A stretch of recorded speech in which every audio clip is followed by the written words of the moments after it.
Namaku Putri Anggraini. 3 tahun, 2 bulan, dan 17 hari sudah aku menjadi istri dari Mas Faza Hernawan. Aku hafal betul hitungan hari itu bukan karena aku mania angka, melainkan karena setiap hari yang berlalu terasa seperti perjuangan berat yang harus aku lalui demi mempertahankan rumah tanggaku. Dan sumber perjuangan itu selalu sama. Ibu mertuaku, Ibu Isma. Aku masih ingat jelas pertemuan pertamaku dengan Ibu Isma. Waktu itu Mas Faza membawaku ke rumah keluarganya di kawasan elit Pondok Indah. Rumahnya besar, dengan halaman luas dan mobil-mobil mewah terparkir di garasi. Aku datang dengan hati berdebar, mengenakan kebaya terbaik yang bisa aku beli dari hasil menabung usaha cateringku yang saat itu masih merintis. Ibu Isma menyambutku dengan senyum tipis yang tidak pernah sampai ke matanya. Matanya yang tajam langsung mengamati diriku dari ujung rambut sampai ujung kaki. Aku seperti barang yang sedang diinspeksi. Putri, ya? Katanya dengan nada datar. Kata Faza, kamu punya usaha catering? Iya, Bu. Masih kecil-kecilan, jawabku sopan sambil menunduk. Iya, memang kelihatan kecil-kecilan, sahutnya cepat.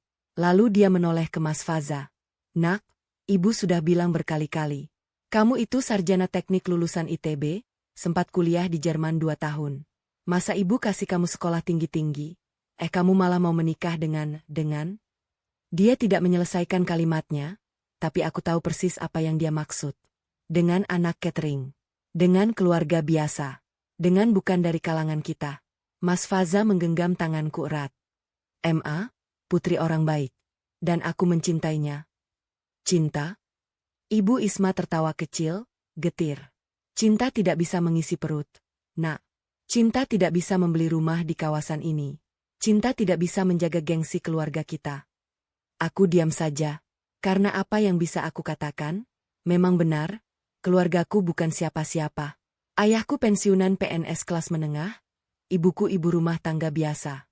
Mereka tidak punya mobil mewah, tidak punya rumah besar, tidak punya jabatan penting.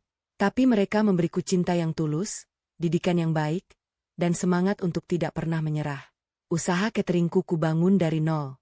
Aku mulai dengan memasak dari dapur kos-kosan, menawarkan nasi bungkus ke karyawan kantoran di sekitar. Aku bangun jam 3 pagi untuk pergi ke pasar, memilih bahan-bahan yang segar dengan uang pas-pasan. Perlahan, satu persatu pelanggan datang. Dari 5 porsi, menjadi 50, menjadi 100. Kini aku punya 15 karyawan dan omset yang cukup stabil. Tapi bagi Ibu Isma, semua itu tidak berarti. Baginya, status sosial adalah segalanya. Pada hari lamaran, Ibu Isma bahkan tidak mau duduk satu meja dengan keluargaku. Dia sibuk di dapur, konon mengawasi catering yang dia pesan untuk acara itu. Keluargaku yang datang dengan hati penuh harapan harus menerima kenyataan pahit. Calon mertua mereka tidak menganggap mereka setara. Ayahku, pria sabar yang jarang marah, untuk pertama kalinya aku lihat raut kecewa di wajahnya. Putri, katanya pelan saat kami berpisah. Kamu yakin dengan keputusanmu? Aku menangis di pelukannya. Aku cinta Mas Faza. Yah, dia baik. Dia berbeda dari ibunya. Ayahku menghela napas panjang. Cinta memang buta, nak. Tapi hati-hati, orang tua yang tidak merestui kadang bisa menjadi duri seumur hidup. Aku tidak mendengarkan. Aku terlalu buta oleh cinta. Pernikahan kami berlangsung sederhana. Mas Faza dan aku membiayai semuanya sendiri. Ibu Isma tidak mau memberikan kontribusi, konon karena dia tidak setuju dengan pernikahan ini. Tapi dia tetap datang, tentu saja, dengan wajah seperti sedang menonton pertunjukan yang tidak dia sukai. Sejak hari pertama aku resmi menjadi menantunya, Ibu Isma tidak pernah melewatkan kesempatan untuk merendahkanku. Masakanmu hambar, Putri. Belajar lagi. Baju yang kamu pakai itu murahan, tahu. Kamu tahu? Anaknya Bu RT sebelah itu menikah dengan pengusaha kontraktor. Mobilnya Mercedes. Faza, kalau kau pinter-pinter sedikit, kau bisa dapat perempuan lebih baik dari ini. Setiap kata-katanya seperti pukulan kecil yang terus-menerus menghantam hatiku. Tapi aku selalu tersenyum. Aku selalu menjawab dengan sopan. Karena aku diajari orang tuaku untuk menghormati orang yang lebih tua. Karena aku mencintai Mas Faza dan tidak mau menambah bebannya. Karena aku percaya pada pepatah bahwa kesabaran ada batasnya, tapi kebaikan akan selalu menang. Setiap malam, ketika Mas Faza memelukku dan bertanya, "Kamu baik-baik saja, sayang?" Aku selalu menjawab, aku baik. Aku tidak mau dia tahu betapa sakitnya hatiku. Aku tidak mau dia merasa bersalah karena sudah menikah dengan perempuan yang tidak disukai ibunya. Tapi aku juga manusia. Aku punya perasaan. Dan perasaan itu, lama-lama, mulai berubah menjadi luka yang menganga. Mas Faza memang selalu berusaha menjadi perisai. Dia sering berbicara dengan ibunya, mencoba melunakkan hatinya. Mama, putri itu baik. Dia rajin, dia mandiri, dia mencintaiku dengan tulus. Apalagi yang Mama mau? Ibu Isma selalu menjawab dengan satu kalimat yang sama, aku mau kamu bahagia. Dan kamu tidak akan bahagia dengan perempuan sepertinya. Dia tidak pernah bilang, seperti apa. Tapi aku tahu, miskin, rendah, tidak bermartabat. 3 tahun. Aku sudah bertahan 3 tahun. Dan di tahun ketiga ini, aku mulai bertanya pada diriku sendiri, sampai kapan aku harus bertahan? Orang bilang, menantu yang baik adalah menantu yang berbakti. Dan selama 3 tahun menjadi menantu Ibu Isma, aku sudah berusaha menjadi menantu yang berbakti dengan segenap kemampuan yang aku punya. Lebih dari berbakti, bahkan, aku seperti pembantu yang tidak digaji, namun tetap tersenyum setiap kali diperintah. Semua itu aku lakukan karena satu alasan sederhana. Aku ingin diterima. Aku ingin suatu hari nanti Ibu Isma menatapku dengan bangga, bukan dengan hinaan. Aku ingin dia mengakui bahwa menantunya ini, anak catering yang dia hina dulu, ternyata layak menjadi bagian dari keluarganya. Tapi sekarang aku tahu, tidak peduli seberapa banyak aku memberi, seberapa dalam aku mengorbankan diriku, Ibu Isma tidak akan pernah puas. Dan mungkin tidak akan pernah menerimaku. Awalnya, pengorbananku kecil-kecil saja. Setiap kali aku ke pasar untuk membeli bahan baku catering, aku selalu membawakan buah-buahan atau makanan kesukaan Ibu Isma. Aku ingat dia suka mangga harum manis, jadi setiap kali mangga sedang musim, aku selalu membelikan 2 kilogram khusus untuknya. Apa ini? Tanyanya saat aku memberikan mangga itu. Mangga kesukaan Mama, Ma. Saya tahu Mama suka. Dia mengambilnya tanpa senyum, tanpa terima kasih. Kamu tidak usah cari-cari muka. Aku tidak akan terpengaruh. Aku tersenyum pahit. Saya tidak mencari muka, Ma. Saya hanya ingin Ibu senang. Kemudian pengorbananku semakin besar. Suatu hari, Mas Faza memberitahuku bahwa Ibu Isma jatuh sakit. Demam tinggi disertai nyeri sendi yang membuatnya sulit bergerak. Bapak mertuaku sedang luar kota, dan Mas Faza harus bekerja. Aku akan jaga Mama, kataku tanpa pikir panjang. Kamu tenang saja kerja, Mas. Aku meninggalkan bisnis cateringku selama 3 hari. Aku memegang tangan Ibu Isma yang panas, menyeka tubuhnya dengan air hangat, membuatkan bubur ayam kesukaannya, dan mengantarnya ke dokter ketika demamnya tak kunjung turun. Di hari kedua, saat aku mengelap keringatnya, Ibu Isma membuka mata. Kamu di sini? Tanyanya dengan suara serak. Iya, Ma. Saya jaga Mama. Diminum dulu obatnya, ya? Dia meneguk obat yang aku berikan. Dan untuk pertama kalinya, aku melihat keraguan di matanya. Tapi itu hanya sesaat. Segera setelah itu, dia kembali memasang wajah dinginnya. Kamu hanya ingin terlihat baik di depan Faza, katanya. Aku tahu taktikmu. Aku menahan diri untuk tidak menangis. Saya hanya ingin Mama sehat, Ma. Ketika Ibu Isma sembuh, Mas Faza sangat berterima kasih padaku. Kamu luar biasa, Putri. Mama tidak pernah mau dirawat siapa-siapa selain Papa. Tapi kamu berhasil. Aku tersenyum. Itu sudah kewajibanku sebagai menantu, Mas. Aku tidak bilang padanya bahwa ibunya masih tetap dingin padaku. Aku tidak bilang bahwa meskipun aku sudah merawatnya siang malam, Ibu Isma tetap saja menganggapku orang asing. Pengorbanan terbesarku terjadi setahun lalu, saat bapak mertua memberitahu bahwa rumah mereka perlu direnovasi. Atap bocor di beberapa bagian, dapur sudah usang, dan pipa-pipa air banyak yang berkarat. Biayanya sekitar 30 juta, kata bapak mertua dengan wajah lesu. Tapi kami tidak punya uang sebanyak itu. Ibu Isma, yang mendengar percakapan itu, segera menyahut. Lain kali jangan boros. Jangan hura-hura. Itu yang terjadi kalau kita tidak pandai mengatur keuangan. Bapak mertua hanya diam. Aku tahu mereka tidak boros. Mereka hanya pensiunan dengan penghasilan yang pas-pasan. Rumah besar yang mereka tinggali sekarang adalah warisan, dan biaya perawatannya memang mahal. Tanpa berpikir panjang, aku mengambil keputusan. Pak, saya bisa bantu. Saya punya tabungan 15 juta. Lumayan untuk setengah biaya renovasi. Bapak mertua menatapku terkejut. Putri, apa kamu yakin? Itu uang hasil keringatmu sendiri. Saya yakin, Pak. Ini untuk keluarga. Ibu Isma, yang tadinya diam, tiba-tiba berkata, "Alah, masa cuma 15 juta? Mana cukup? Kalau mau bantu, bantu sekalian 30 juta. Aku terdiam. Saya cuma punya itu. Usaha catering saya sedang tidak terlalu besar omsetnya karena baru ganti peralatan dapur. Halah, alasan, dengus Ibu Isma. Sudah, kalau cuma segitu, mending jangan bantu. Nanti kamu merasa berjasa. Tapi aku tetap mentransfer 15 juta itu ke rekening Bapak mertua. Bapak mertua menangis haru. Putri, kamu menantu terbaik yang pernah ada. Terima kasih, Nak. Terima kasih. Aku tersenyum.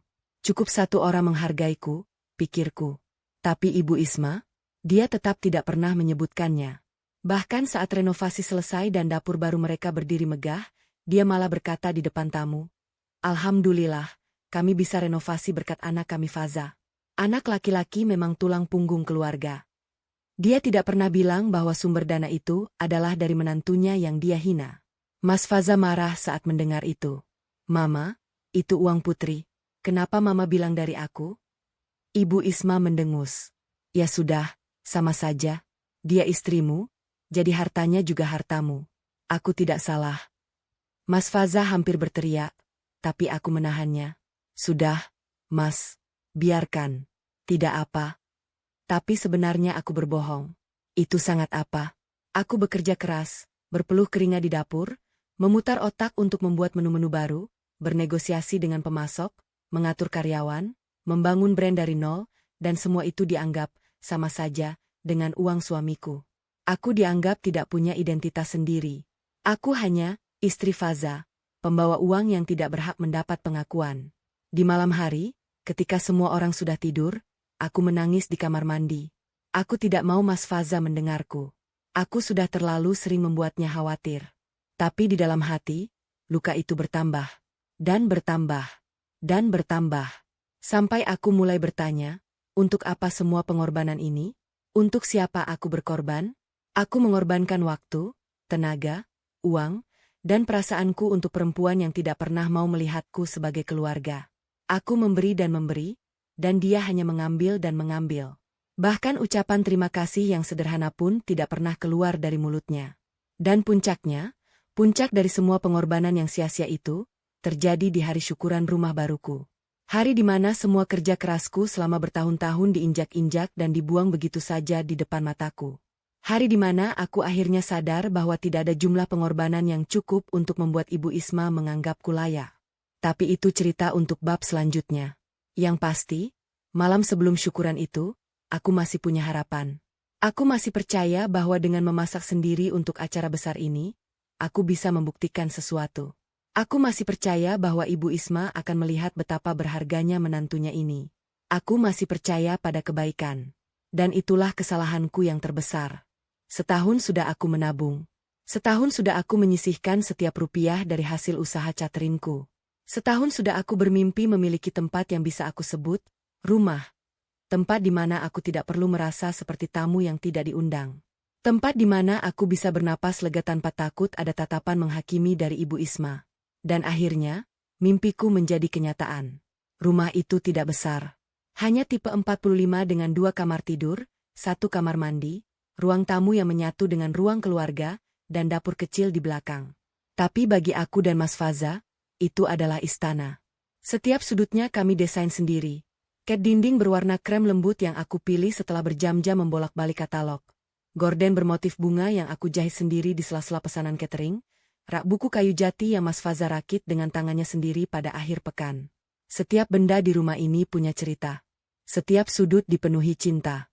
"Akhirnya kita punya rumah sendiri, sayang," kata Mas Faza saat kami pertama kali menginap di sana.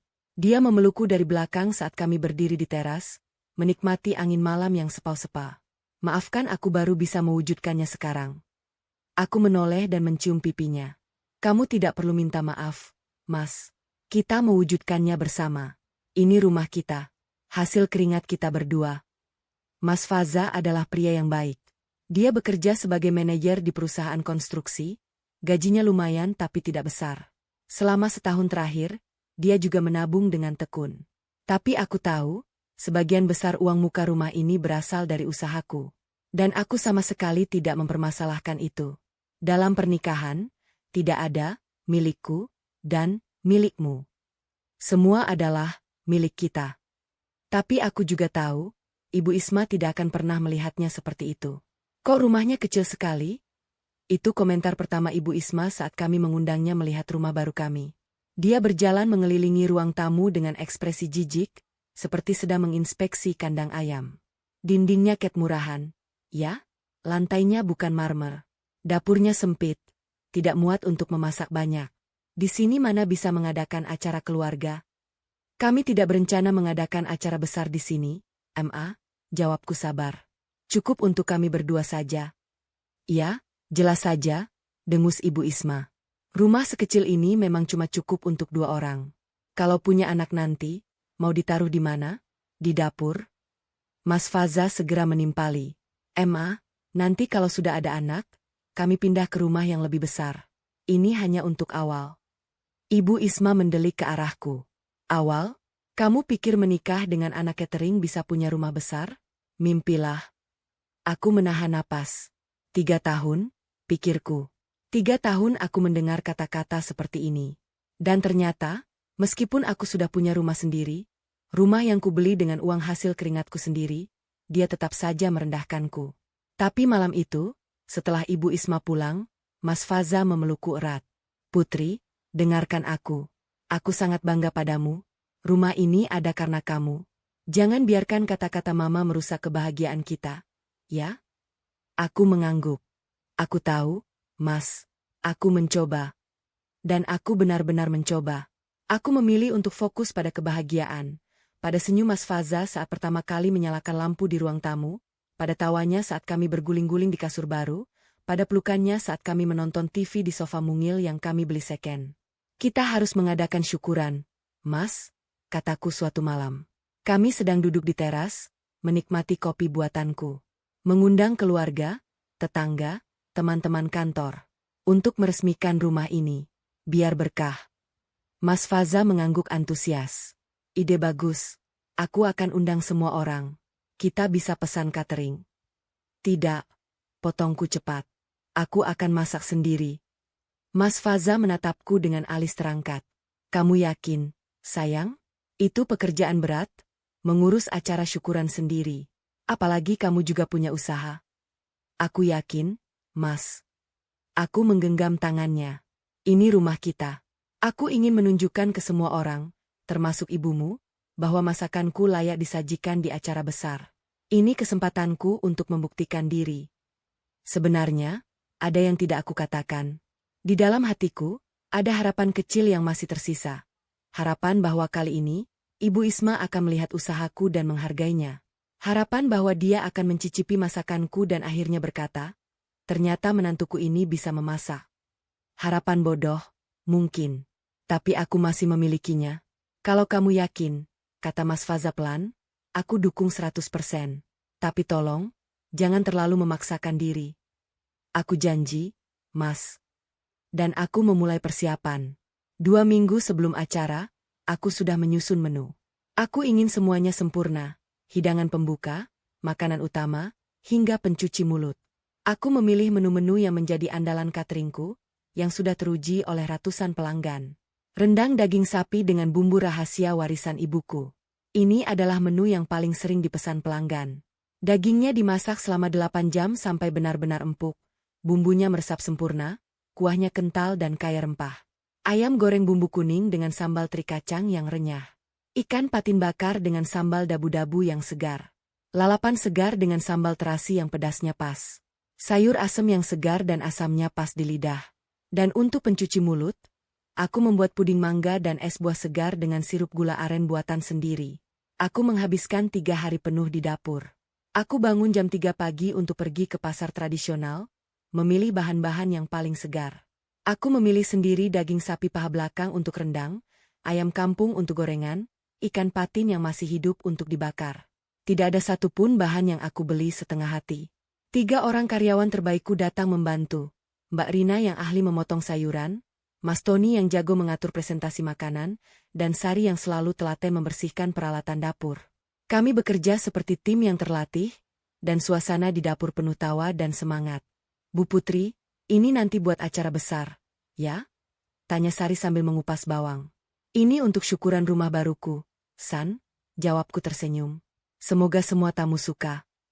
Mbak Putri itu koki jago, timpal Mbak Rina. Siapa yang tidak suka masakan Mbak? Aku tersenyum. Tapi di dalam hati, aku tahu satu orang yang mungkin tidak suka, Ibu Isma. Hari syukuran tiba. Aku menghabiskan pagi hari untuk menata makanan di atas meja prasmanan yang aku pinjam dari teman. Aku memasukkan setiap makanan ke dalam wadah cantik yang aku beli khusus untuk acara ini.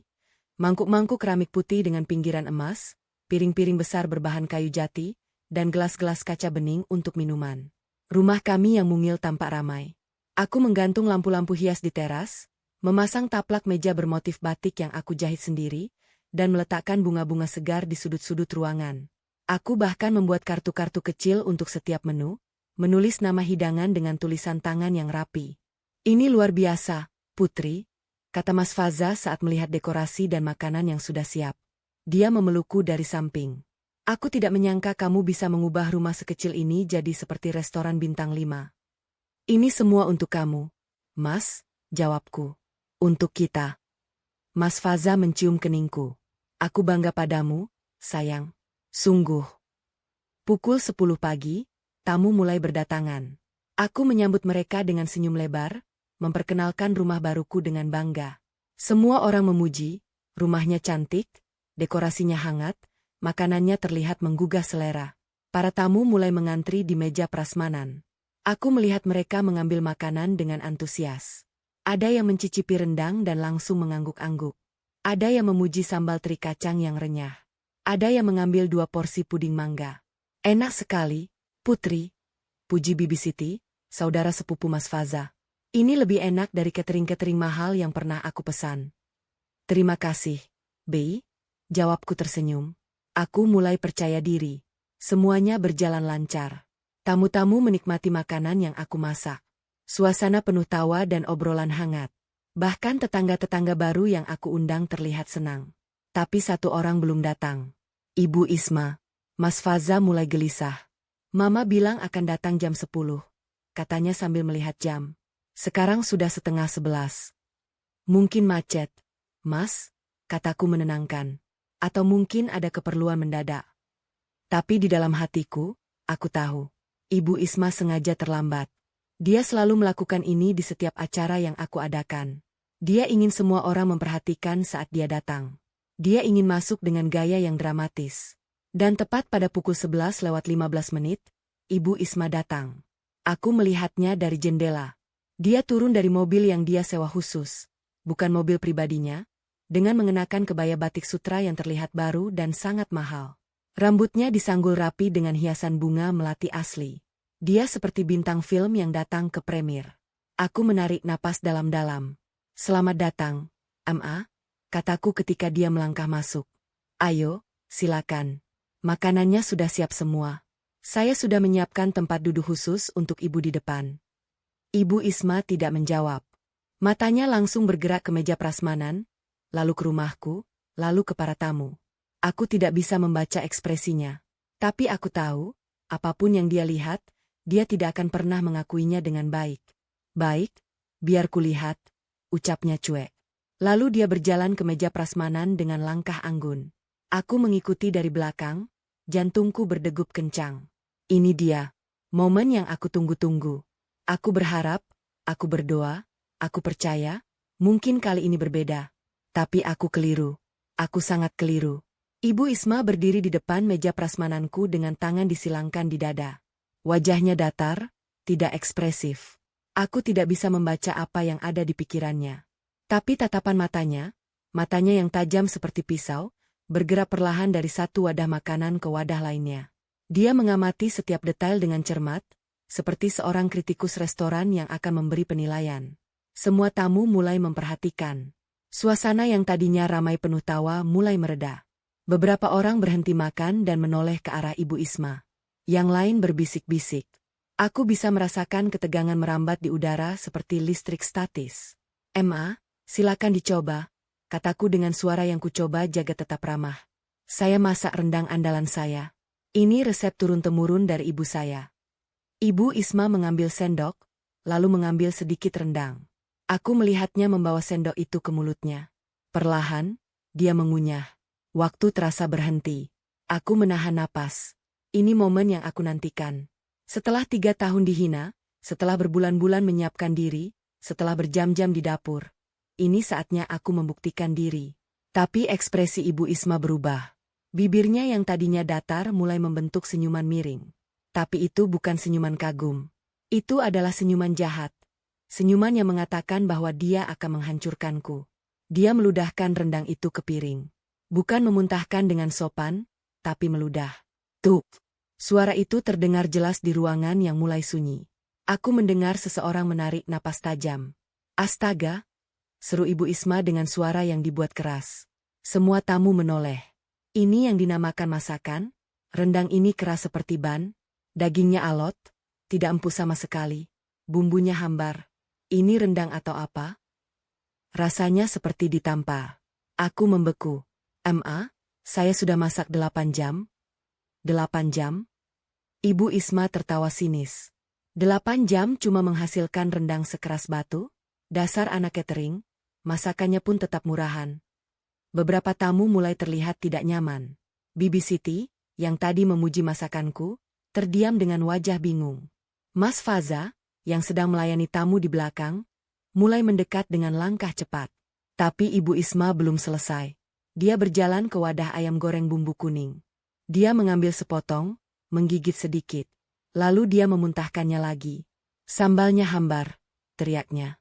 "Tidak ada rasa sama sekali. Ayamnya terlalu kering, seperti digoreng 3 kali." Lalu dia ke wadah sayur asem. "Sayur ini terlalu asin. Apa kamu tidak punya lidah, Putri? Apa kamu tidak pernah mencicipi masakanmu sendiri?" "Ma, saya sudah mencoba." "Diam kau," bentaknya. Aku tidak selesai bicara. Ini semua makanan murahan yang tidak pantas disajikan di acara sekelas ini. Tamu di sini orang-orang penting. Mereka tidak layak makan makanan rendahan begini. Rumahmu saja sudah kecil, masakanmu juga rendah mutunya. Apa yang pantas dari dirimu? Aku diam. Kata-katanya menusuk, tapi aku sudah terlalu sering mendengar yang seperti ini. Yang membuatku syok bukanlah hinaannya, tapi tindakan selanjutnya. Dengan gerakan yang dramatis, Ibu Isma mengangkat piring berisi rendang yang ada di meja. Lalu dengan sengaja, dia menjatuhkannya ke lantai. "Bra, makanan yang kumasak dengan cinta selama 8 jam, daging yang kupilih sendiri di pasar pagi, bumbu yang kuhaluskan dengan tangan, santan yang kuperas sendiri, berceceran di lantai keramik rumah baruku. Kuah rendang yang hitam pekat menggenang di lantai, menodai kesucian rumah yang baru saja aku resmikan." "Emma," aku berteriak tanpa sadar. "Apa yang ibu lakukan?" Tapi Ibu Isma tidak peduli. Dia mengangkat piring kedua, lalu ketiga, lalu keempat. Satu persatu, makanan yang aku buat dengan jerih payah berakhir di lantai. Ayam goreng, ikan bakar, lalapan, sambal, semuanya tercampur di lantai menjadi tumpukan yang menyedihkan. Seperti sampah. Seperti aku. "Lihat," kata Ibu Isma dengan bangga. "Sekarang baru bersih. Makanan murahan tidak pantas ada di meja ini." Salah satu tamu, yang tidak aku kenal, berdiri dan berkata, "Bu Isma, apa-apaan ini? Ini keterlaluan." "Ini rumah anak saya," bentak Ibu Isma. "Saya tahu yang terbaik untuk acara ini." Dia menekankan kata, "anak saya." Seolah-olah aku tidak punya bagian di rumah ini. Seolah-olah aku cuma penggembira yang tidak penting. Mas Faza akhirnya sampai di sampingku. Wajahnya pucat, tangannya gemetar. "Ma, apa yang Mama lakukan?" teriaknya. Aku belum pernah melihat Mas Faza segitu marahnya. "Mama buang semua makanan yang Putri masak? Mama hancurkan semuanya?" "Kamu diam dulu," bentak Ibu Isma. Suaranya lebih keras dari anaknya. "Kamu lihat ini, aku sudah mempersiapkan kejutan." Dia menepuk tangan 2 kali. Semua tamu terdiam. 2 menit kemudian, Sebuah mobil box putih berlogo catering mewah berhenti di depan rumahku. Bukan rumahku yang mungil dengan halaman kecil, tapi di jalan depan. 5 orang pria dan wanita berpakaian seragam rapi, jas putih, celana hitam, dasi kupu-kupu, turun dengan gerakan profesional. Mereka membawa puluhan kotak besar berbahan styrofoam dengan pita emas, dan beberapa keranjang anyaman berisi bunga segar. "Ini dia," seru Ibu Isma dengan bangga. "Catering yang sesungguhnya. Saya pesan khusus dari Sari Boga Indah, catering langganan para pejabat. Totalnya 10 juta rupiah. Baru ini namanya makanan untuk orang penting." Aku terdiam. Mataku tertuju pada logo yang terpampang di mobil itu. Sari Boga Indah, aku kenal catering itu. Mereka adalah kompetitorku, catering besar yang sering mendapat pesanan dari perusahaan-perusahaan ternama. Aku tidak pernah bisa menyaingi mereka karena modal mereka puluhan kali lipat dari usahaku. 10 juta. Bisikku.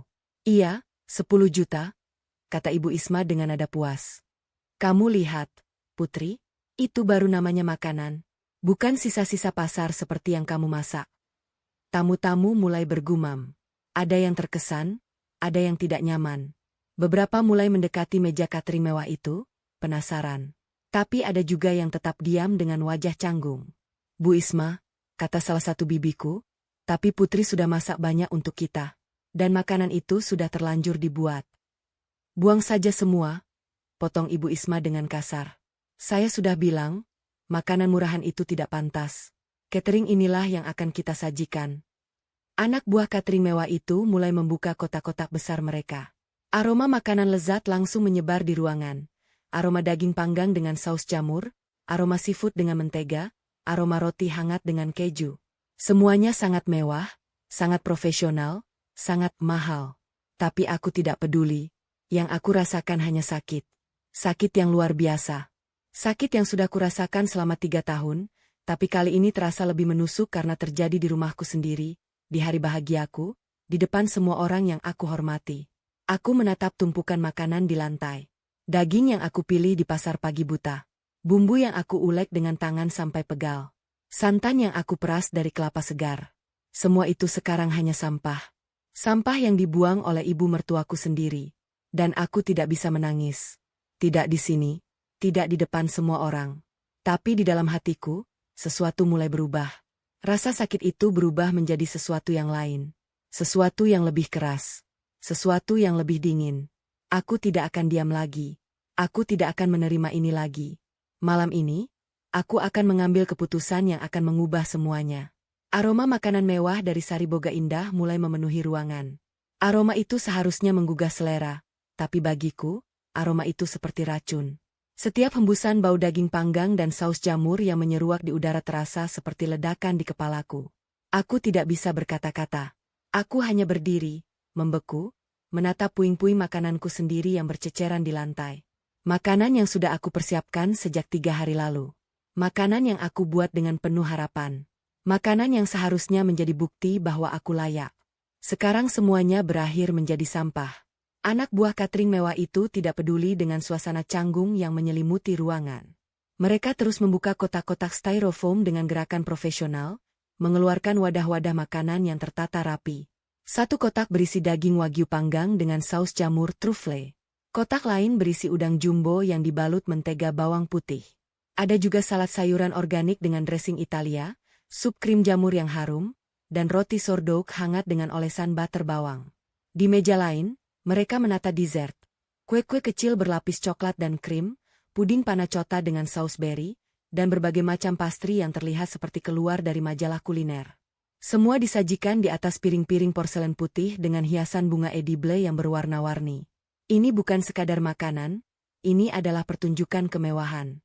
Salah satu karyawan catering, seorang pria muda dengan senyum ramah, mendekati Ibu Isma. "Bu, semua sudah siap. Kami akan mulai menata di meja prasmanan. Mohon arahan." "Taruh di meja utama," perintah Ibu Isma dengan lantang. "Tapi pertama, bersihkan dulu sisa makanan murahan itu." Dia menunjuk ke arah tumpukan makananku di lantai. "Buang semuanya. Aku tidak mau ada satupun dari makanan itu di ruangan ini." Anak buah catering itu tampak ragu. "Bu, maksudnya yang di lantai ini?" "Iya, buang. Cepat." bentak Ibu Isma. Dua anak buah catering mengambil sapu dan pengki. Mereka mulai membersihkan tumpukan rendang, ayam goreng, dan ikan bakar yang masih berceceran di lantai.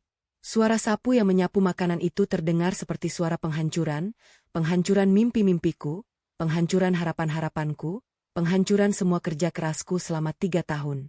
Aku masih berdiri diam, tidak bergerak, tidak berbicara. Kakiku terasa seperti terpaku di lantai. Mataku tidak lepas dari tumpukan makanan yang sedang disapu ke pengki. Daging yang aku pilih sendiri di pasar. Bumbu yang aku ulek dengan tangan. Santan yang aku peras dari kelapa.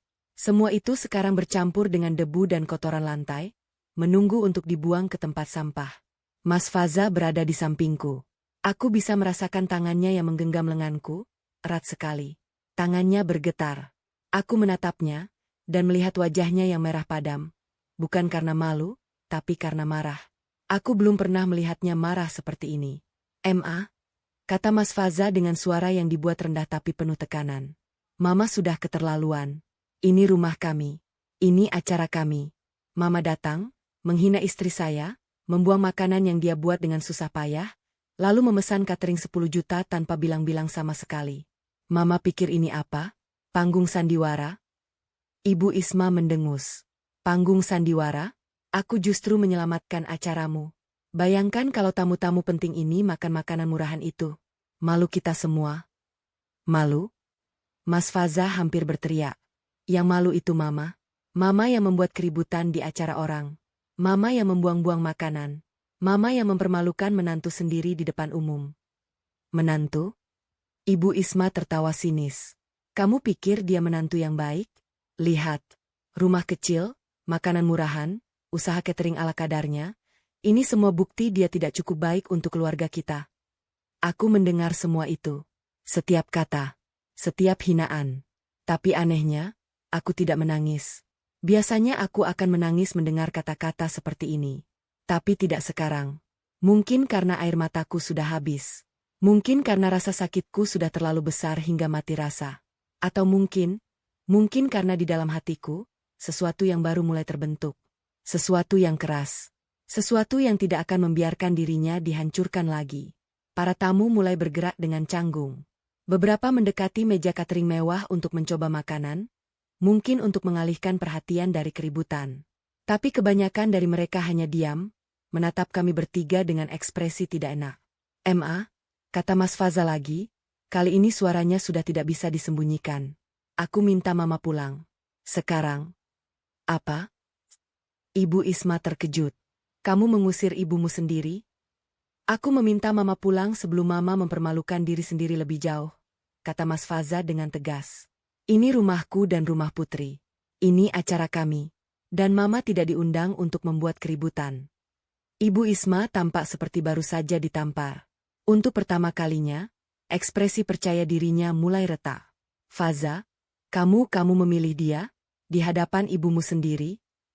"Aku memilih istriku, Ma," jawab Mas Faza. "Dan aku akan selalu memilih istriku. Sekarang, tolong pulang." Tapi Ibu Isma tidak bergerak. Sebaliknya, matanya beralih padaku. Ada sesuatu di matanya, kebencian, mungkin, atau balas dendam. "Dia belum selesai. Aku tahu dia belum selesai." "Baik," katanya tiba-tiba, dengan suara yang berubah menjadi manis. "Baik, aku tidak akan pulang. Karena aku belum menyelesaikan urusanku." Dia menoleh ke arah pengelola catering. "Pak, tagihannya." Pengelola catering, pria parubaya yang tadi sibuk mengatur makanan, segera mendekat dengan selembar kertas di tangannya. "Tentu, Bu. Total pesanan Ibu adalah 10 juta rupiah. Pembayaran bisa melalui transfer atau tunai." Ibu Isma mengambil kertas itu. Lalu dia berbalik padaku, dan senyumnya kembali merekah. Senyum itu dingin. Senyum itu mematikan. "Putri," katanya dengan suara yang dibuat lembut tapi penuh racun. "Bayar ya. Ini kan acara syukuran rumah kalian. Masa mertua yang bayar?" Aku mendengar kata-katanya. Tapi untuk beberapa detik, mereka tidak masuk akal. Mereka seperti suara dari kejauhan, tidak nyata, tidak mungkin. "Apa?" Suaraku hampir tak terdengar. "Aku bilang bayar," ulang Ibu Isma, sekarang dengan suara lebih keras. 10 juta. cepat. Jangan bikin malu di depan tamu. Cepat bayar, Putri. Atau kau mau semua orang tahu kamu menantu yang pelit? Aku menatapnya. Aku menatap tagihan di tangannya. Aku menatap makanan mewah yang dia pesan tanpa sepengetahuanku. Aku menatap tumpukan makananku yang sudah menjadi sampah di tempat sampah. Dan di saat itulah, sesuatu dalam diriku mati. Bukan mati karena sedih, tapi mati karena sudah terlalu lelah. Rasa hormatku padanya, harapanku padanya, cintaku padanya sebagai ibu, semua itu mati di saat itu juga. Digantikan oleh sesuatu yang lebih dingin. Sesuatu yang lebih logis. Sesuatu yang tidak akan pernah mau diinjak-injak lagi. Aku meraih tagihan itu dari tangannya. Aku melihat angka 10 juta rupiah dengan huruf tebal. Lalu perlahan, aku mengangkat wajahku. Oke, Bu, kataku dengan suara yang tenang. Saya bayar. Ibu Isma tersenyum puas. Tapi senyumnya itu akan segera lenyap. Karena aku belum selesai bicara. Aku mengeluarkan ponselku dari saku celemek yang masih aku kenakan. Tanganku bergerak dengan tenang, membuka aplikasi M-Banking. Di layar ponsel, aku melihat saldo rekeningku. Jumlahnya cukup untuk membayar 10 juta. Setelah itu, sisanya tidak banyak. Tapi itu bukan masalah. Aku tidak akan membayar. Mas Faza melangkah ke sampingku. Putri, jangan. Aku mengangkat tangan, menghentikannya. Tenang, Mas, kataku pelan. Aku tahu apa yang aku lakukan. Ibu Isma tersenyum meremehkan. Ayo, cepat. Buat apa lama-lama? 10 juta saja. Mana bayar? Jangan-jangan kamu tidak punya uang? Aku tidak menjawab. Aku tetap menatap layar ponselku, seolah-olah sedang memproses transfer. Tapi sebenarnya, aku tidak menekan tombol apapun. Aku hanya memberi waktu. Waktu agar semua tamu benar-benar memperhatikan. Waktu agar semua orang mendengar apa yang akan aku katakan. Di sudut ruangan, pengelola catering berdiri dengan gelisah. Dia mulai merasa ada yang tidak beres. Di sisi lain, para tamu mulai berbisik-bisik. Beberapa dari mereka mulai mendekat, penasaran dengan apa yang akan terjadi. Aku mengangkat wajahku. Pertama, aku menatap Mas Faza. Aku melihat kekhawatiran di matanya, tapi juga kepercayaan. Dia percaya padaku. Itu cukup. Lalu aku menatap Ibu Isma. Dan untuk pertama kalinya, aku tidak menunduk. Aku menatap matanya dengan tegas. Tanpa rasa takut. Tanpa rasa hormat yang palsu. Bu Isma, kataku dengan suara lantang, jelas, dan penuh wibawa. Suaraku terdengar di seluruh ruangan, membuat semua percakapan berhenti. Saya tidak akan membayar catering 10 juta ini. Ruangan langsung hening. Bukan hening biasa, tapi hening yang tegang. Bisa dengar jarum jatuh pun mungkin. Semua mata tertuju padaku. Aku bisa merasakan tatapan mereka, terkejut, bingung, penasaran. Apa? Teriak Ibu Isma. Wajahnya berubah merah. Kamu bilang apa? Kamu tidak mau bayar? Ini acara rumah anakku. Kamu harus bayar. Rumah anak ibu? Aku tersenyum, tapi senyumku tidak ramah. Maaf, Bu. Rumah ini adalah rumah Mas Faza dan saya. Dibeli dengan uang hasil kerja saya dan Mas Faza. Bukan rumah ibu. Apa? Saya sudah masak puluhan porsi untuk tamu-tamu ini. Lanjutku, suaraku semakin keras. Saya sudah mengeluarkan uang 2 juta untuk bahan-bahannya. Saya sudah bekerja 3 hari, begadang, memilih sendiri setiap bahan di pasar, membuat semuanya dengan tangan saya sendiri. Dan semua makanan itu, ibu yang hancurkan. Ibu yang buang. Ibu yang permalukan di depan semua orang. Aku menunjuk ke tempat sampah yang penuh dengan sisa makananku. Itu bukan makanan murahan, Bu. Itu adalah hasil kerja keras saya. Itu adalah cinta saya. Itu adalah harga diri saya. Dan ibu membuangnya seperti sampah di depan mata saya. Aku berbalik ke arah pengelola catering. Pak, saya tidak kenal ibu ini sebagai pelanggan. Saya tidak pernah memesan catering ibu. Saya tidak pernah setuju dengan pesanan ini. Saya tidak tahu menahu tentang catering 10 juta ini sampai ibu ini datang dan membuat keributan. Jadi, saya tidak bertanggung jawab atas tagihan ini. Pengelola catering itu terlihat panik. Tapi, Bu, saya tidak akan bayar, potongku tegas. Ibu Isma yang pesan. Ibu Isma yang bertanggung jawab. Saya tidak punya kewajiban untuk membayar makanan yang tidak saya pesan, tidak saya minta, dan bahkan tidak saya setujui. Apalagi setelah ibu ini menghancurkan makanan saya sendiri. Ibu Isma hampir melompat. Kurang ajar. Kamu menantu durhaka. Berani kamu mempermalukanku di depan semua orang. Mempermalukan? Aku tertawa pahit. Bu Isma, ibu sendiri yang mempermalukan diri ibu sendiri. Ibu datang ke acara saya, menghina makanan saya, membuangnya dengan sengaja, memesan catering 10 juta tanpa bilang-bilang, dan menyuruh saya bayar. Siapa yang mempermalukan siapa di sini? Mas Faza melangkah maju. Putri benar, Ma, katanya dengan suara yang tegas dan mantap. Aku melihat dia berdiri di sampingku, bahu-membahu. Mama datang, membuat onar, menghancurkan acara kami, lalu menyuruh istri saya bayar tagihan 10 juta? Itu tidak masuk akal. Mama yang pesan, mama yang bayar.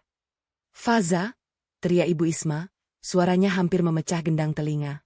Kau anak durhaka, kau membelanya, di hadapan ibumu sendiri? Aku membela kebenaran, Ma, kata Mas Faza, tidak bergeming. Aku sudah 3 tahun melihat mama menyakiti istriku. Aku sudah 3 tahun diam. Cukup. Hari ini, aku memilih istriku. Pengelola catering mulai berkeringat. Dia mendekati Ibu Isma. Bu, kami tidak bisa pulang tanpa pembayaran. Ini pesanan 10 juta, Bu. Kami sudah menyiapkan semua bahan dan tenaga kerja. Kalau tidak dibayar, kami akan rugi besar. Bayar sendiri, bentak Ibu Isma. Aku tidak punya uang, suruh dia bayar. Dia menunjuk ke arahku. Saya tidak akan bayar, Pak, kataku dengan tenang. Itu urusan ibu dan pihak catering. Saya tidak terlibat. Suasana mulai memanas. Beberapa tamu mulai pamit. Maaf, saya harus pulang, kata salah satu dari mereka, bergegas keluar. Jangan pulang, seru Ibu Isma. Makan dulu, makanan 10 juta ini enak. Tapi sudah terlambat. Satu persatu tamu mulai bergerak ke pintu. Ada yang mengucapkan salam perpisahan, ada yang hanya diam dan pergi. Bibi Siti mendekatiku dan berbisik, Putri, kamu kuat ya? Aku dukung kamu. Jangan menyerah. Aku mengangguk. Terima kasih, Bey. Pengelola catering menelepon atasannya dengan panik. Aku mendengar percakapan singkat yang penuh stres. Pak, pelanggannya tidak mau bayar. Iya, ada keributan. Ibu, kami perlu bayaran sekarang atau saya lapor polisi. Lapor polisi? Teriak Ibu Isma. Kamu berani melaporkan aku? Saya hanya menjalankan tugas, Bu, kata pengelola itu dengan suara gemetar. Aku menatap semua kekacauan itu dengan perasaan yang aneh. Di satu sisi, aku sedih. Acara syukuran rumah baru yang seharusnya menjadi hari bahagiaku telah berubah menjadi mimpi buruk. Di sisi lain, aku merasa lega. Lega karena akhirnya aku berbicara. Lega karena akhirnya aku tidak diam. Lega karena Mas Faza berdiri di sampingku. Aku mendekati Ibu Isma. Sekarang dia tampak benar-benar panik. Pakaian mewahnya, sanggulnya yang rapi, semua itu tidak bisa menyembunyikan fakta bahwa dia sedang kalah. Bu Isma, kataku pelan, tapi cukup keras untuk didengar semua orang. Saya sudah 3 tahun berusaha menjadi menantu yang baik. Saya merawat ibu saat sakit. Saya membantu biaya renovasi rumah ibu. Saya selalu tersenyum meskipun ibu terus menghina saya. Tapi hari ini, saya berhenti. Aku mengambil langkah mundur. Saya tidak akan lagi menjadi korban ibu. Saya tidak akan lagi membiarkan ibu merendahkan saya. Saya tidak akan lagi berharap ibu menerima saya. Karena saya sadar, tidak peduli seberapa baik saya, ibu tidak akan pernah menghargai saya. Jadi, mulai sekarang, lanjutku, saya akan menghargai diri saya sendiri. Dan hari ini, saya memilih untuk tidak membayar tagihan yang bukan tanggung jawab saya. Ibu yang pesan, ibu yang bayar. Atau ibu yang berurusan dengan polisi. Terserah ibu. Aku berbalik dan berjalan ke arah Mas Faza. Dia meraih tanganku, menggenggamnya erat. Aku bangga padamu, sayang, bisiknya. Aku tersenyum. Mungkin ini bukan akhir yang sempurna. Mungkin rumah baruku masih dipenuhi ketegangan. Tapi satu hal yang pasti, aku tidak lagi menjadi perempuan yang diam dan menerima. Dan untuk pertama kalinya dalam 3 tahun, aku merasa seperti diri sendiri. Suasana di ruang tamu rumahku yang mungil kini benar-benar kacau balau. Tamu-tamu yang tersisa hanya sekitar sepertiga dari jumlah awal. Sebagian besar sudah pergi dengan berbagai alasan. Ada yang mengaku ada keperluan mendadak, ada yang diam-diam menghilang tanpa pamit, dan ada pula yang dengan jujur mengatakan mereka tidak nyaman dengan situasi ini. Rumah yang 10 menit lalu penuh tawa dan obrolan hangat, kini terasa seperti medan perang yang sunyi. Ibu Isma masih berdiri di tengah ruangan, wajahnya merah padam seperti tomat matang. Tangannya gemetar, entah karena marah atau karena gugup. Di hadapannya, pengelola catering dan 2 anak buahnya berdiri dengan ekspresi cemas. Mereka tidak tahu harus berbuat apa. Di tangan pengelola itu masih tergenggam tagihan 10 juta yang belum dibayar. "Bu," kata pengelola catering dengan suara yang berusaha tetap profesional meskipun terdengar putus asa, "kami tidak bisa pulang tanpa pembayaran. Ini sudah menjadi prosedur perusahaan. Kami sudah mengeluarkan biaya untuk bahan baku, tenaga kerja, dan transportasi. Totalnya 10 juta rupiah. Sudah saya bilang, minta sama dia," teriak Ibu Isma sambil menunjuk ke arahku dengan jari gemetar. "Ini acara dia, rumah dia yang harus bayar." Aku hanya menggelengkan kepala perlahan. Saya sudah bilang, "Pak, saya tidak kenal ibu ini sebagai pelanggan. Saya tidak pernah memesan catering ibu. Saya tidak bertanggung jawab." Pengelola catering itu menghela napas panjang. Dia menatapku dengan mata memohon. "Bu, saya mengerti situasi ibu. Tapi tolong pertimbangkan posisi kami. Kami hanya pekerja. Kalau kami pulang tanpa bayaran, kami yang kena potong gaji. Bos saya pasti akan marah besar." Aku benar-benar merasa iba padanya. Aku tahu bagaimana rasanya menjadi pekerja kecil yang terjebak dalam situasi orang lain. Tapi aku juga tidak bisa mengorbankan diriku sendiri. "Tidak lagi, Pak, saya sangat menyesal," kataku dengan tulus. "Saya tahu ini bukan salah Bapak. Tapi ini juga bukan salah saya.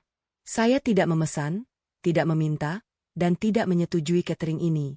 Ibu Isma yang melakukan semuanya di luar sepengetahuan saya. Dia yang harus bertanggung jawab." Ibu Isma mendengus keras. "Dasar anak kurang ajar. Kamu pikir dengan sok tegas begitu aku akan takut? Aku ibu mertuamu. Aku yang melahirkan Faza. Tanpa aku, kamu tidak punya suami." "Ma," potong Mas Faza dengan suara dingin, "itu tidak ada hubungannya dengan tagihan 10 juta. Mama yang pesan, Mama yang bayar. Sederhana." "Aku tidak punya uang," teriak Ibu Isma. Matanya mulai berkaca-kaca, tapi aku tidak yakin apakah itu karena sedih atau karena marah. "Kalian tahu sendiri, uang pensiun ayahmu pas-pasan. Aku tidak bisa bayar 10 juta. "Lalu kenapa Mama pesan catering 10 juta? Tanya Mas Faza dengan nada mengecam. "Kenapa Mama tidak pikir dulu sebelum bertindak? Kenapa Mama harus membuat onar di acara kami?" "Karena aku tidak mau makanannya murahan." Ibu Isma hampir menangis sekarang. "Aku tidak mau tamu-tamuku makan masakan ala kadarnya. Aku malu, Faza. Aku malu punya menantu yang..." Dia tidak menyelesaikan kalimatnya. Tapi semua orang tahu apa yang mau dia katakan. Aku menantu yang miskin. Aku menantu yang tidak setara. Aku menantu yang memalukan. Tapi kali ini, kata-katanya tidak menyakitiku. Anehnya, aku merasa tenang. Mungkin karena aku sudah melewati batas rasa sakitku. Mungkin karena aku sudah memutuskan untuk tidak peduli lagi. Atau mungkin karena aku sadar bahwa apa yang dia pikirkan tentangku tidak lagi penting. "Bu Isma," kataku dengan suara yang tenang, "Ibu boleh bilang apapun tentang saya. Ibu boleh benci saya, hina saya, rendahkan saya. Tapi itu tidak mengubah fakta bahwa saya tidak akan membayar tagihan ini." Aku menoleh ke pengelola catering. "Pak, saya sarankan Bapak melaporkan ini ke pihak berwajib. Atau setidaknya, Bapak bisa membawa ibu ini ke kantor polisi untuk menyelesaikan masalah pembayaran. Karena ibu ini jelas tidak berniat membayar." "Berani kau?" Ibu Isma melompat ke arahku. "Berani kau menyuruh polisi menangkap ibu mertuamu sendiri?" Mas Faza segera melangkah di antara kami. "Ma, cukup," bentaknya. Suaranya begitu keras hingga Ibu Isma terkejut dan mundur selangkah. "Mama sudah keterlaluan. Mama datang ke rumah kami, menghina istri saya, membuang makanannya, memesan catering tanpa izin, dan sekarang mau menyuruh Putri bayar? Dan ketika Putri menolak, Mama malah mau menyerangnya secara fisik." "Aku tidak menyerang. Mama mau menamparnya, saya lihat," potong Mas Faza dengan mata membelalak. "Saya sudah 3 tahun diam, Ama. 3 tahun saya melihat Putri disakiti. 3 tahun saya berharap Mama akan berubah. Tapi ternyata Mama tidak pernah berubah. Bahkan di hari bahagia kami, Mama tetap saja ingin menghancurkannya. Suara Mas Faza bergetar. Aku melihat matanya berkaca-kaca. Ini pertama kalinya aku melihat Mas Faza hampir menangis. Suamiku yang selalu sabar dan tenang, kini berada di ujung kesabarannya. Mama pikir saya tidak tahu? Lanjut Mas Faza. Saya tahu setiap kali Mama menghina Putri di belakang saya. Saya tahu setiap kali Mama merendahkannya. Saya tahu Mama pernah bilang ke tetangga kalau Putri cuma menantu murahan. Saya tahu semua, Ama. Tapi saya diam, karena saya pikir Mama akan berubah. Ternyata saya salah. Ibu Isma terdiam. Untuk pertama kalinya, dia tidak punya kata-kata. Mukanya yang tadinya merah padam kini mulai pucat. Dia menatap anaknya dengan ekspresi yang sulit dibaca. Ada keterkejutan, ada kesedihan, tapi juga ada rasa bersalah yang samar. "Ma, saya cinta Mama," kata Mas Faza, suaranya lirih. "Tapi saya juga cinta istri saya. Dan saya tidak bisa membiarkan orang yang saya cintai disakiti terus-menerus, bahkan oleh ibu saya sendiri. Jadi, mulai hari ini, saya akan mengambil jarak." "Apa?" Ibu Isma tampak syok. "Maksud kamu?" "Maksud saya, kami akan menjaga jarak dengan Mama," kata Mas Faza dengan tegas. "Kami tidak akan datang ke rumah Mama untuk sementara waktu. Dan Mama tidak usah datang ke sini. Sampai Mama bisa menghormati istri saya dan memperlakukannya dengan baik, kami tidak akan ada hubungan yang erat." Ibu Isma terhuyung mundur. Dia menatap anaknya dengan mata berkaca-kaca, tapi Mas Faza tidak bergeming. Tangannya tetap menggenggam tanganku erat. Di sudut ruangan, pengelola catering dan anak buahnya mulai gelisah. Salah satu dari mereka sudah menelepon bosnya. Aku mendengar bisikan panik. "Pak, situasi memanas. Pelanggannya tidak mau bayar. Ada keributan keluarga." "Iya, saya tunggu instruksi." Aku menarik napas panjang. Ini malam yang panjang. Tapi entah kenapa, aku merasa tenang. Mungkin karena untuk pertama kalinya, aku tidak sendirian. Mas Faza berdiri di sampingku. Dia memilihku. Dan itu cukup untuk membuatku kuat. "Pak," kataku kepada pengelola catering, "saya minta maaf atas semua ini. Tapi saya tidak bisa membantu. Ini urusan antara Ibu Isma dan perusahaan Bapak. Saya sarankan Bapak segera menghubungi kepolisian jika ibu ini tetap menolak membayar." Pengelola catering mengangguk lesu. "Baik, Bu, saya akan hubungi bos saya dulu."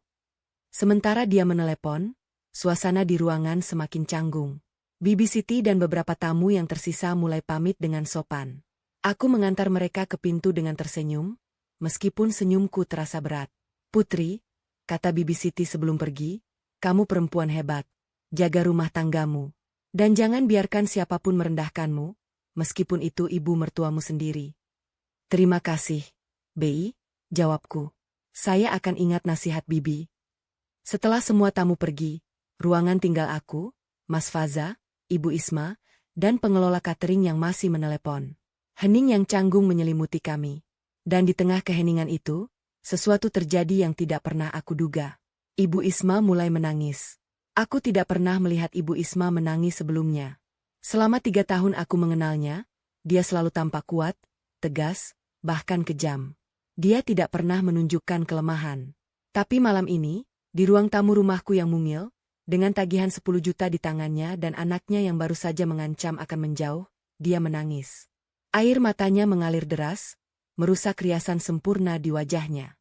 Sanggulnya mulai terurai, beberapa helai rambut rontok menutupi pipinya. Dia terlihat tua. Dia terlihat lelah. Dia terlihat seperti perempuan yang baru sadar bahwa dia telah kehilangan sesuatu yang berharga. "Faza," isaknya, kamu benar-benar mau meninggalkan ibumu?" Mas Faza menatap ibunya dengan tatapan yang rumit. Aku bisa melihat perjuangan di matanya, antara cinta pada ibunya dan cinta pada istrinya. Tapi kali ini, dia tidak mundur. "Ma, saya tidak meninggalkan Mama," katanya dengan suara lirih. "Saya hanya meminta Mama untuk berubah. Sudah 3 tahun Mama menyakiti Putri. Dan Putri tidak pernah membalas. Dia selalu sabar. Dia selalu baik. Dia bahkan membantu biaya renovasi rumah Mama, tapi Mama tidak pernah mengakuinya. Mama malah bilang uang itu dari saya." Ibu Isma terdiam. Aku melihat kilatan kesadaran di matanya. "Ma, Putri merawat Mama saat Mama sakit. Dia mengantar Mama ke dokter. Dia membuatkan makanan untuk Mama. Tapi Mama tidak pernah bilang terima kasih. Lanjut Mas Faza. Mama malah terus menghinanya. Mama pikir saya tidak tahu, tapi saya tahu semua. Ibu Isma menunduk. Tangisannya semakin keras. Aku cuma ingin yang terbaik untukmu, Nak. Tapi apa yang Mama anggap terbaik, belum tentu terbaik untuk saya, kata Mas Faza. Saya sudah dewasa. Saya bisa memilih sendiri siapa yang saya cintai. Dan saya memilih Putri. Putri adalah istri saya. Dia adalah keluarga saya. Dan Mama harus menerimanya. Pengelola catering yang tadinya sibuk menelepon, kini mendekati kami dengan ekspresi canggung. Maaf mengganggu, katanya pelan. Bos saya bilang, kami harus melaporkan ini ke polisi jika tidak ada pembayaran dalam 1 jam. Saya minta maaf, Bu. Ibu Isma mengangkat wajahnya. Air mata masih mengalir di pipinya, tapi kini ada ekspresi baru di matanya. Ekspresi kepasrahan. Berapa jumlahnya lagi? 10 juta, Bu. Ibu Isma menggeleng pelan. Aku tidak punya uang sebanyak itu. Uangku habis untuk beli kebaya ini dan sewa mobil. Dia menunjuk pakaian mewah yang dikenakannya. Aku pikir Putri akan bayar. Aku pikir dia pasti akan menurut. Aku menghela napas panjang. Di dalam hatiku, ada perasaan iba yang muncul. Meskipun perempuan ini sudah menyakitiku bertahun-tahun, melihatnya menangis seperti ini membuatku tergerak. Tapi aku juga tahu, aku tidak bisa terus-menerus menjadi korban. Pak, kataku kepada pengelola catering, saya tidak bisa bayar 10 juta. Tapi saya bisa bantu sebagian. 5 juta. Itu dari uang saya sendiri. Sisanya, Ibu Isma yang harus tanggung. Ibu Isma menatapku terkejut. Kamu mau bantu? Aku tidak melakukannya untuk ibu, kataku datar. Aku melakukannya karena aku tidak tega melihat bapak ini dan anak buahnya kena potong gaji. Mereka cuma pekerja. Mereka tidak bersalah. Pengelola catering itu tampak lega. Bu, terima kasih banyak. 5 juta pun sangat membantu. Aku mengambil ponselku dan mentransfer 5 juta ke rekening yang dia berikan. Sisanya, urus dengan Ibu Isma. Ibu Isma masih terdiam. Dia menatapku dengan ekspresi yang sulit dibaca. Mungkin dia tidak percaya bahwa aku, perempuan yang dia hina sepanjang hari, masih mau membantunya. Ma, kata Mas Faza pelan, Mama harus bayar sisanya. Saya bisa pinjami Mama, tapi Mama harus janji, mulai sekarang Mama berubah. Mama harus berhenti menyakiti Putri. Mama harus menerima dia sebagai menantu Mama. Ibu Isma menunduk. Untuk pertama kalinya, dia tidak membantah. Dia hanya mengangguk pelan. Aku minta maaf. Katanya pelan, hampir tak terdengar. Aku minta maaf, Putri. Aku terkejut. Selama 3 tahun, aku tidak pernah mendengar kata, maaf, dari mulutnya. Bahkan ketika dia jelas-jelas salah, dia tidak pernah mengakuinya. Aku tidak menjawab. Aku hanya mengangguk pelan. Mungkin ini awal dari perubahan. Mungkin tidak. Tapi setidaknya, untuk saat ini, aku memilih untuk memberi kesempatan. Setelah semua urusan selesai, pengelola catering pergi dengan membawa sisa pembayaran dari Mas Faza. Ibu Isma diantar pulang oleh supir taksi yang dia panggil. Rumahku akhirnya sunyi. Hanya aku dan Mas Faza yang tersisa. Aku duduk lemas di sofa ruang tamu. Rumah yang tadi penuh sesak dengan tamu, kini terasa kosong. Meja prasmanan sudah dibersihkan. Makanan catering 10 juta yang tersisa sebagian besar masih utuh, karena tidak ada yang selera makan setelah keributan tadi. Aku menatap semua itu dengan perasaan campur aduk. Putri, kata Mas Faza, duduk di sampingku. Aku minta maaf. Aku menatapnya. Untuk apa, Mas? Untuk semua yang terjadi. Untuk tidak melindungimu lebih awal. Untuk membiarkan Mama menyakitimu selama 3 tahun. Matanya berkaca-kaca. Aku seharusnya lebih tegas dari awal. Aku seharusnya. Aku menutup mulutnya dengan jari. Sudah, Mas. Kamu tidak perlu minta maaf. Kamu sudah berdiri di sisiku hari ini. Itu yang penting. Mas Faza memelukku erat. Aku berjanji, Putri. Mulai sekarang, aku akan selalu melindungimu. Tidak ada siapapun yang akan menyakitimu lagi. Termasuk Mama. Aku membalas pelukannya. Di dalam pelukannya, aku merasa aman. Mungkin ini bukan akhir yang sempurna. Mungkin Ibu Isma masih akan menyakitiku di masa depan. Mungkin hubungan kami masih akan penuh tantangan. Tapi hari ini, aku belajar sesuatu yang berharga. Aku tidak harus menjadi korban. Aku punya suara. Aku punya harga diri. Dan aku pantas dihormati. Rumah baru kami mungkin masih kosong. Makanan syukuran mungkin sudah menjadi sampah. Tagihan 10 juta mungkin sudah setengah lunas. Tapi di dalam rumah ini, ada sesuatu yang baru lahir. Keberanian untuk berkata, tidak, dan cinta yang tidak lagi takut. Aku cinta kamu, Mas, bisikku. Aku juga, sayang, jawabnya. Selamanya. Malam itu, di rumah baru kami yang sederhana, aku tidur dengan tenang untuk pertama kalinya dalam 3 tahun. Karena aku tahu, apapun yang terjadi, aku tidak sendirian. Dan itu sudah cukup.